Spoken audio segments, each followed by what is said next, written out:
की छत टपकती थी, दीवारों पर पॉलीथीन की चिप्पियां थीं और जमीन पर माँ की पुरानी साड़ी बिछी थी।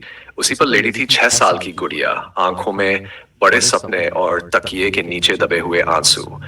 पापा को गुजरे 6 महीने हो चुके थे, लेकिन उनकी टूटी साइकिल अब भी झोपड़ी के कोने में पड़ी थी, जंग खाए इसमें, लेकिन यादों से सजी हुई। गुड़िया कभी कभी उसी साइकिल की घंटी बजाती और कहती, पापा आ गए। लेकिन माँ की आंखें उस वक्त छलक जाती। माँ अब 4 घरों में बर्तन मांजती थी। सुबह की रोटी कभी मिलती, कभी नहीं।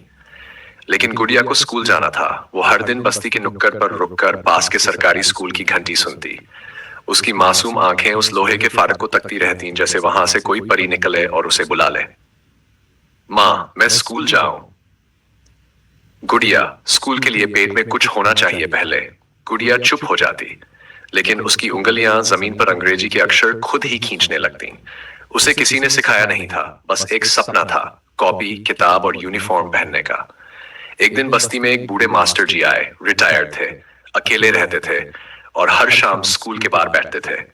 उन्होंने गुड़िया को जमीन पर ए लिखते देखा। पूछा, कौन सिखाता है तू सब? मैं खुद देख के लिखती हूँ। मास्टर जी चुप हो गए, फिर बोले, तू रोज मेरे पास आ जाया कर, मैं तुझे पढ़ाऊंगा। गुड़िया की आंखों में वो चमक थी, जैसे पहली बार कोई उसकी बात सुन रहा हो। वो भागकर माँ के पास गई। माँ, मास्टर जी पढ़ाएंगे मुझे फ्री में। माँ ने थका चेहरा उठाया, मुस्कुराने की कोशिश की। ठीक है, जा, तू पढ़ लेगी तो शायद हमारा नसीब बदल जाए। उस दिन से गुड़िया रोज शाम को एक बोरा लेकर मास्टर जी के पास जाती। वहीं बोरे पर बैठकर वो ए से एप्पल और वन से डेथ तक सीखती।